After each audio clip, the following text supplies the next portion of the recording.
If you think you've had a bad day at work, let me introduce you to the guy who accidentally discovered one of the deadliest substances on Earth by spilling it on his hand. His name was Louis Slotin, and during the 1940s, he worked on the Manhattan Project, handling the exact kind of material where the instruction manual should have just said, "Please don't touch literally anything." His job was to run experiments with a plutonium core to see how close it could get to a nuclear chain reaction without actually starting one. Which already sounds like a game nobody should have invented. And here's how they did it. Slotin would place two beryllium hemispheres around the plutonium core to reflect neutrons back into it. The only thing stopping the two halves from fully closing was the blade of a flathead screwdriver. I'm sorry, a screwdriver? You're telling me one tiny slip stood between successful experiment and everyone in this room is having the worst day imaginable? Well, that's exactly what happened. The screwdriver slipped, the hemispheres snapped shut. A blue flash lit up the room as the core briefly went supercritical, releasing a burst of deadly radiation. Slotin reacted instantly, knocking the top hemisphere away with his bare hand before the reaction could continue. That quick decision likely saved the lives of the other scientists in the room, but it came at a terrible cost. He had absorbed an enormous dose of radiation at point-blank range. At first he was able to walk and talk, then the symptoms hit: severe nausea, intense pain.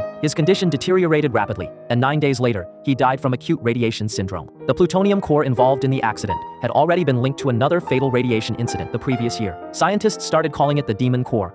Honestly, if your experiment earns the object a nickname like that, maybe it's time to stop poking it with a screwdriver. History has plenty of bad ideas, but this one was literally glowing.